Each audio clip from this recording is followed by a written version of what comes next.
kerana berjaya mencapai 80% penduduk dewasa telah lengkap divaksin. Bersama saya, Jana Nik, dalam Banteras COVID-19 akan melaporkan kepada anda info-info terkini berkaitan virus COVID-19. Selepas 8 bulan pelaksanaan program imunisasi COVID-19 kebangsaan, akhirnya Malaysia berjaya mencatat sejarah apabila 80% penduduk dewasa telah lengkap divaksinasi. Kini hanya tinggal lagi 20% saja yang perlu untuk menjalankan tanggungjawab agar kes jangkitan dan juga kes kematian semakin menurun dan juga usaha untuk mencapai kejayaan menentang virus berbahaya ini dapat dikecapi dalam masa yang terdekat. Namun di sebalik usaha ini, kematian di luar hospital akibat virus COVID-19 atau Broad Index semakin membimbangkan, terutamanya selepas kemunculan varian baru yang dikatakan tidak bergejala. Kita ikuti laporan yang telah disediakan. Sejumlah 18,331 kematian akibat jangkitan COVID-19 direkodkan Kementerian Kesihatan atau KKM sehingga 7 September lalu, dengan 17% daripadanya atau 3,193 membabitkan kes kematian Broad Index. Dikesan berlaku di luar fasiliti hospital, kes seumpama itu yang turut digelar BID dikategorikan sebagai kes yang telah disahkan positif COVID-19 sebelum meninggal dunia atau kes yang disahkan positif COVID-19 setelah meninggal dunia melalui ujian RT-PCR. Kes paling tinggi melibatkan kematian di luar hospital pula dicatatkan pada 8 Ogos lalu, iaitu sebanyak 101 kes. BID ni kita katakan berjajaran dengan jumlah kematian. Maksud dia bila peningkatan kematian COVID berlaku, bilangan BID juga akan berlaku. Masa Julai dan Ogos memang kes baru positif adalah tinggi. Sama juga bila kes meningkat, kematian boleh meningkat, BID juga boleh meningkat. Kelewatan mendapatkan rawatan sama ada dalam keadaan kecemasan atau bukan kecemasan adalah antara faktor yang menyumbang kepada kes BID. Kami dapati total BID ini cuma 14% BID berlaku di kalangan kes yang telah disahkan positif dan telah berada di bawah radar jagaan kesihatan. Tetapi baki 86% adalah kes-kes yang belum tahu bahawa mereka ini adalah positif ataupun telah dijangkiti setelah meninggal. Mereka ini tidak pergi mendapatkan ujian ataupun rawatan walaupun mereka mempunyai gejala. Manakala Menteri Kesihatan Khairy Jamaluddin dalam satu kenyataannya memaklumkan KKM telah mengenal pasti langkah proaktif yang boleh diambil bagi membendung kes BID secara lebih efektif. Antara strategi untuk mengurangkan Broad Index ini adalah untuk memastikan bahawa jumlah yang tidak berada di bawah pemantauan Kementerian Kesihatan Malaysia, CAC, Pejabat Kesihatan Daerah ataupun local GPs dapat ditingkatkan. We instructed bahagian BPKK, bahagian Pembangunan Kesihatan Keluarga, to deep dive this morning on the cases where they were not under any supervision, medical supervision or observation, to find out why that was the case. BID atau Broad Index ini dapat dielakkan dan nyawa anda dapat diselamatkan sekiranya anda berbuat demikian. Keluarga juga perlu prihatin dengan pesakit ini. Ingat, sayangi diri, sayangi keluarga. Jom kita selami perjalanan hidup barisan petugas hadapan yang bertanggungjawab untuk memberikan vaksin kepada orang ramai. Apakah pengalaman mereka? Adakah mereka masih gentar untuk menyucuk vaksin atau mereka sudah lali dengan pekerjaan mereka setiap hari? Saksikan. Berada di barisan hadapan, ada tanggungjawab besar yang harus dipikul Syaiful Azmi Hanifah. Begitupun anak muda ini yang ditempatkan di Pusat Pemberian Vaksin atau PPV Aziata Arena Bukit Jalil sebagai seorang vaksinator atau pemberi vaksin tidak merasa tugasannya itu sebagai satu bebanan. Beliau malah bangga kerana dapat bersama menyumbang bakti demi membantu negara menjayakan program imunisasi COVID-19 kebangsaan atau PIK bagi mengekang penularan wabak itu. Ini termasuk menjaga bekalan vaksin di farmasi PPV antaranya dengan memastikan suhu penyimpanan kekal antara 2 hingga 8 darjah Celsius agar vaksin tidak rosak dan selamat diberi kepada penerima. Sepanjang saya kerja di MyTech dan di Axiata, kejadian vaksin rosak ni belum lagi ada yang terjadi sebab kami di sini, vaccinator, floor manager dan juga farmasi sentiasa memeriksa cat setiap kali suhu perlu diperiksa. Jelas Saiful Azmi, pemberian vaksin melalui proses yang teliti dan perlu dilakukan dengan telus demi memastikan usaha kerajaan membuahkan hasil. Kami ada beberapa prosedur yang perlu diterangkan kepada vaksin ini. Kami perlu borang konsen yang vaksin ini bawa dan kami perlu memeriksa jika dia first dose, borang konsen itu perlu ditandatangani oleh doktor. Dan jika second dose, kami perlu tengok kad itu adalah betul atau tak, sama ada kad vaksin Pfizer atau Sinovac atau AZ, di mana setiap kad ni berbeza warna. Kami akan tunjuk kepada vaksin ni, botol vaksin tu, macam mana kami shrink out vaksin itu daripada botol. Masa kami cucuk tu pun, kami akan minta vaksin ni untuk tengok bahu dia betul dicucuk atau tak, dan bila dah habis, kami akan tunjuk pula shrink yang kosong sebelum buang ke shark bin. Pelbagai karena penerima vaksin, termasuk yang begitu takutkan jarum, adalah antara cabaran yang dihadapi para vaksinator. Ia menuntut kesabaran yang tinggi, namun akui Saiful Azmi, tugasannya tetap diwarnai kenangan manis yang menjadikan jerit payah mereka cukup berbaloi. Malaysia telah mencapai 85.7% penduduk dewasa lengkap divaksinasi. Kurang 15% lagi sebelum negara mencapai kemenangan. Jadi, tunaikan tanggungjawab anda. Ayo vaksin diri. Jangan gentar, penawar ada di tangan kita. Lindungi diri, lindungi semua. Sampai bila kita kena berdepan dengan situasi ini?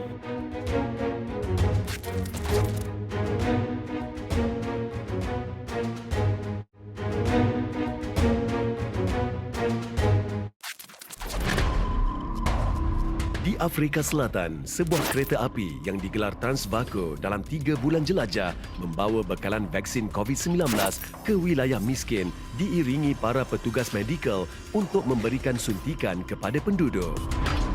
Di tengah Afrika, negara seperti Burundi bagaimanapun masih belum memvaksin walau seorang pun penduduknya. Isu akses terhadap bekalan vaksin terus menghantui benua Afrika yang kini mencatat sejumlah 8.06 juta kes COVID-19. Afrika mencatat hampir 125,000 kes baru jangkitan pada pertengahan September dengan kes baru mingguan kekal tinggi sebagaimana kemuncak pada gelombang pertama dan semua 19 negaranya terus mencatatkan angka membimbangkan. Afrika mempunyai kepadatan penduduk 1.38 bilion iaitu kira-kira 16% daripada penduduk dunia. Namun benua kedua paling padat itu baru memvaksin 50 juta orang atau 3.6% daripada penduduknya. Antaranya berikutan sikap negara-negara kaya yang mengumpul bekalan vaksin yang menyebabkan negara miskin dinafikan akses kepada penawar. Ia sekaligus menjejaskan kelancaran COVAX iaitu program bagi mendapatkan akses bekalan vaksin ke negara miskin. COVAX dijangka mengagihkan 450 juta dos vaksin ke Afrika tahun ini, namun ia hanya cukup untuk memvaksin 17% daripada populasinya. Realitinya COVID-19 akan terus menguasai dunia selagi penduduk Afrika tidak divaksinasi. Kembali bersama saya Janani dalam Bantras COVID-19. Semoga usaha negara untuk memberikan bekalan kepada negara-negara miskin terutamanya Afrika seperti yang dilaporkan tadi membuahkan hasil demi menyelamatkan dunia daripada ancaman virus COVID-19. Sesungguhnya, ini bukan hanya masalah negara sendiri tetapi lebih kepada masalah dunia. Pandemik yang melanda telah menyebabkan ramai ditimpa musibah. Namun di sebalik musibah ini telah mewujudkan keprihatinan dan juga nilai-nilai murni dalam membantu masyarakat tanpa mengira kaum, bangsa dan agama. Kita saksikan paparan menarik dalam segmen Prihatin. 22 tahun bergelumang dalam dunia kewartawanan, bekas pembaca berita Charles Mohan menyedari beliau mempunyai peluang berjuang untuk orang lain, terutamanya membantu mereka yang memerlukan. Hidup menurut anak jati kelang ini menjadi lebih bermakna apabila dapat mengubah hidup orang lain menjadi lebih baik. Jadi tidak hairanlah apabila sepanjang bergelar wartawan, cerita tentang kemanusiaan adalah paling dekat dengan jiwanya. Sebagai Ketua Pegawai Eksekutif Institut On Jaafar atau IOJ, iaitu sebuah badan bukan kerajaan atau NGO yang terbabit dengan kerja sukarelawan, beliau menggerakkan usaha membantu gelandangan. Kekangan berikutan pandemik COVID-19, walaupun menyukarkan pergerakan awalnya, tidak menghalang pihaknya mempertingkatkan usaha bagi memastikan golongan ini terus dibantu. Bila COVID-19 ni kita kena faham ya, dia adalah sesuatu yang sangat baru bukan saja untuk rakyat Malaysia tetapi sesuatu yang sangat baru untuk masyarakat dunia, kerajaan, NGO dan semua pihak. Kebiasaannya kami akan menghantar sarapan pagi percuma untuk golongan gelandangan di pusat transit gelandangan dan kami akan meletakkan di tempat khas di mana kami dibenarkan masuk. Tetapi pada ketika ini memandangkan sudah ada kes COVID di lokasi terbabit, kami tidak dibenarkan masuk. Tetapi adakah ia menghalang kita untuk memberikan bantuan? Tidak ya. Kita mengikut SOP baru yang diperkenalkan iaitu menghantar di ruang pagar. Sekurang-kurangnya kita dapat lihat penghuni-penghuni di sana tidak kelaparan. Nasib gelandangan dan pandemik yang mencengkam kehidupan mereka menyentuh hati rakan selebriti Jasper Supaya yang menyertai Charles dan IOJ untuk turun padang bagi meringankan beban. Mereka yang duduk kat sini ni tak ada keluarga.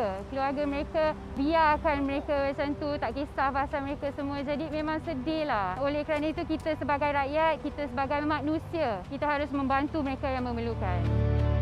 Apa yang lebih memilukan untuk kita di sini, kami juga menghadapi pelbagai kesukaran untuk memastikan keperluan itu sampai kepada golongan sasar tepat pada masanya. Golongan miskin bandar antara yang terjejas teruk berikutan pandemik COVID-19 turut mendapat perhatian IOJ. Hati Charles merintih melihat wajah mengharap penduduk yang mendiami kawasan PPRT yang dilawatinya, apatah lagi kerana menyedari pertolongan yang diberikan amat terbatas. Penantian itu satu penyiksaan. Sememangnya kami betul-betul mengamati dan merasai pada ketika ini. Penduduk di situ pun disifatkan mereka adalah sangat terdedah kepada pandemik COVID-19 dan sebagainya. Ini sudah cukup memilukan. Kita dapat lihat ramai kanak-kanak ya yang sedang menunggu di rumah PPRT di luar mereka dan mereka tak ke sekolah. Mungkin ibu bapa mereka pendapatan kurang daripada RM2,000, sudah hilang pekerjaan. Saya kadang-kadang rasa apakah nasib dan masa depan mereka dan sampai bila kita kena berdepan dengan situasi ini. Apakan daya, kita pun hanya dapat melakukan setakat mana yang termampu sahaja. Moga semangat juang Allahyarham Dato' On Jaafar akan terus mengiringi usaha murni Charles dan sukarelawan IOJ seraya melahirkan masyarakat yang sentiasa prihatin terhadap insan yang memerlukan. Kami dah bersedia dari segi mental dan fizikal apa-apa saja kes selepas ini.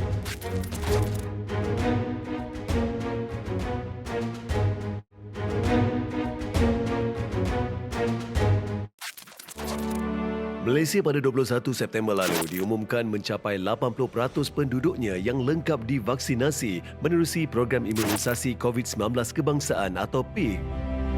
Perdana Menteri Datuk Seri Ismail Sabri Yaakob yang berkongsi berita gembira itu dalam satu ciapannya di Twitter dalam satu kenyataan lain menyifatkan kejayaan itu adalah hasil pengorbanan petugas barisan hadapan dan sokongan seluruh keluarga Malaysia. Menteri Kesihatan Khairy Jamaluddin yang membalas ciapan itu pula memaklumkan mengenai usaha bagi menjejaki lagi 20% penduduk dewasa yang belum atau enggan divaksinasi. Manakala di Sabah, Badan Bukan Kerajaan atau NGO Adante Foundation lantikan Protect Health Malaysia Corporation Sendirian Berhad membawa program outreach ke pedalaman bagi memvaksin penduduknya. Diusahakan antaranya bersama Kementerian Kesihatan, program itu digerakkan bagi membolehkan Sabah mencapai 80% penduduk dewasa lengkap divaksinasi menjelang akhir Oktober ini. Buka kuasa 1 Oktober 2021, 3 negeri menyaksikan peralihan fasa iaitu Lembah Kelang yang merangkumi Kuala Lumpur, Selangor dan Putrajaya selain Melaka yang kini memasuki fasa 3. Pengumuman oleh Perdana Menteri itu juga menyaksikan Kedah kini diletakkan di bawah fasa 2.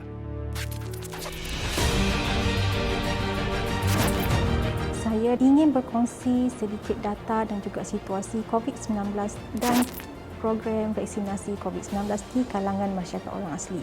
Jumlah populasi orang asli yang direkodkan adalah lebih kurang seramai 210,000 orang yang terdapat di 9 buah negeri di semenanjung Malaysia. 2/3 dari jumlah keseluruhan masyarakat ini berada di negeri Perak, Pahang dan Kelantan. Masyarakat orang asli juga tidak terkecuali dari terdedah kepada jangkitan wabak COVID-19. Pada tahun ini, CPRC Kebangsaan Malaysia telah merekodkan lebih kurang seramai 10,000 kes positif COVID-19 dari bulan Januari 2021 sehingga bulan September 2021. Manakala seramai 118 masyarakat orang asli telah terkorban akibat dari wabak jangkitan pandemik ini. Sebanyak 4 buah pusat kuarantin dan rawatan COVID-19 khusus untuk masyarakat orang asli telah diwujudkan di beberapa buah negeri termasuk negeri Perak, Pahang dan Kelantan. Sementara itu, pelaksanaan vaksinasi COVID-19 di kalangan masyarakat orang asli merekodkan lebih kurang 60% dari masyarakat dewasa orang asli telah menerima dos 1 vaksin COVID-19 dan 43% dari mereka telah lengkap menerima dos 2 vaksin COVID-19. Pelaksanaan program imunisasi COVID-19 kebangsaan di kalangan masyarakat orang asli lebih tertumpu kepada aktiviti jangkauan luar iaitu outreach program disebabkan oleh faktor logistik khususnya untuk komuniti orang asli di kawasan pedalaman. Walaupun kita sedang menuju ke arah kejayaan mencapai imuniti kelompok, tetapi risiko penularan wabak COVID-19 ini masih ada. Maka kita tidak boleh leka dan haruslah sentiasa mengamalkan SOP yang telah ditetapkan dalam langkah mencegah penularan wabak COVID-19. 12,735 kes baru jangkitan COVID-19 dikesan pada 30 September 2021. Hanya 1.7% membabitkan kes serius kategori 3, 4 dan 5. Dapatkan dos lengkap vaksinasi anda sebagai benteng pertahanan. Patuhi SOP untuk kita kembali ke kehidupan normal. Menang bersama, lindungi diri, lindungi semua. Masih lagi bersama saya Jan Anik dalam Bantras COVID-19. Semoga usaha untuk menjejaki 20% lagi rakyat dewasa yang enggan atau belum divaksinasi akan tercapai. Mati itu pasti. Namun tubuh yang terkucur kaku perlulah disempurnakan dengan tertib dan segala SOP perlu dipatuhi bagi setiap kematian yang disebabkan oleh virus COVID-19. Kita ikuti luahan dan juga pengalaman si penggali kubur dalam melaksanakan tugasan mereka. Pengebumian di tanah perkuburan Islam Selat Kelang pernah mencapai kemuncaknya apabila 21 jenazah COVID-19 dilaporkan tiba dari Hospital Tengku Ampuan Rahimah atau HTAR Kelang akhir Julai lalu berikutan peningkatan kes kematian akibat wabak itu. Di tanah berkeluasan 28 ekar, ia adalah antara 42 tanah perkuburan di Selangor yang dikhususkan sehingga akhir Ogos lalu sebagai tanah perkuburan jenazah COVID-19. 2 ekar sudah dirata dan ditambah Majlis Pembandaran Kelang atau MPK bagi tujuan pengebumian biasa dan jenazah COVID-19. Zainal Sain, pembantu takbir operasi Jabatan Kesihatan MPK yang menguruskan jenazah COVID-19, turut merasai kesedihan keluarga mangsa yang hanya dapat memerhati daripada jauh pengebumian orang tersayang disebabkan prosedur operasi standard atau SOP. Tapi kini, berkurangnya jenazah COVID-19 yang dikebumikan memutikkan harapan ada sinar di hujung jalan. Alhamdulillah semenjak program vaksinasi dah dijalankan, kes nampaknya semakin menurun. Mereka sedar bahawasanya vaksinasi itu penting. Alhamdulillah. Paling tinggi 3 jenazah hingga 4 jenazah saja. Bersama 5 kaki tangan MPK dan Jabatan Agama Islam Selangor atau JAIS, Zainal melunaskan tanggungjawabnya bagi memastikan jenazah COVID-19 disempurnakan pengebumian mereka. Pelbagai pengalaman dilalui, antaranya ada satu yang cukup memberi kesan terhadapnya. Saya dapat satu jenazah suami isteri meninggal waktu yang sama dan dikebumikan di dalam satu liang. Kita pun belum tentu akan dapat macam tu. Tangisan ahli keluarga menambah kepiluan suasana pengebumian jenazah COVID-19 yang tentunya terkilan kerana tidak dapat mengiringi jenazah dalam perjalanan akhir itu berikutan pematuhan ketat SOP. Kiranya ada antara waris yang nak bantu kami, saya juga bergantung kepada pihak JAIS. Kalau JAIS kata boleh, saya akan bagi seorang saja. Beliau juga wajib memakai PPE, makna apa yang kita pakai, dia pun kena pakai. Tanah perkuburan Selat Kelang kini mula menghadkan pengebumian jenazah COVID-19 berikutan hampir penuh. Pada awal Ogos lalu, dilaporkan kawasan perkuburan itu hanya berbaki 500 liang menyebabkan pengebumian bersepadu bagi jenazah COVID-19 dipindahkan ke tapak perkuburan Johan Setia Kelang. Tugas pengurusan kubur bagaimanapun tetap diteruskan Zainal agar tidak mengganggu kelancaran pengebumian. Dekat sini kami terpaksa menggunakan mesin cash machine ataupun JCB sebab memandangkan kawasan ini adalah kawasan berair, tak sesuai untuk kami menggunakan tenaga manusia untuk menguruk liang lahat ni lah. Kesedihan yang biasanya sukar dibendung ahli keluarga menyebabkan Zainal dan pasukannya cuba sedaya upaya untuk memberikan perkhidmatan terbaik. Pengalaman dilalui selama hampir 2 tahun pandemik COVID-19 melanda negara menjadikan mereka lebih bersedia pada masa hadapan. Sekiranya ada peningkatan kes selepas ini, kami dah bersedia dari segi mental dan fizikal menerima apa-apa saja kes selepas ini. Pengorbanan yang sememangnya tidak ternilai bagi waris mangsa COVID-19, setidak-tidaknya sumbangan Zainal dan rakan MPK beliau juga JAIS meredakan perasaan yang gundah. Terima kasih kepada hero tidak didendang ini. Tugas terakhir menyempurnakan mayat pesakit COVID-19 disempurnakan dengan berhemah dan teliti oleh unit Tanah Perkuburan Islam MPK Selat Kelang. Mereka antara barisan hadapan yang cekal dalam menyempurnakan tugasan mereka walaupun mereka tahu tugasan mereka amatlah berisiko. Itu saja untuk minggu ini. Jumpa lagi minggu hadapan untuk laporan terkini tentang virus COVID-19 di Malaysia dan juga di seluruh dunia. Tangani virus COVID-19, tanggungjawab kita bersama. Bantras sampai tuntas, kita mesti menang. Assalamualaikum.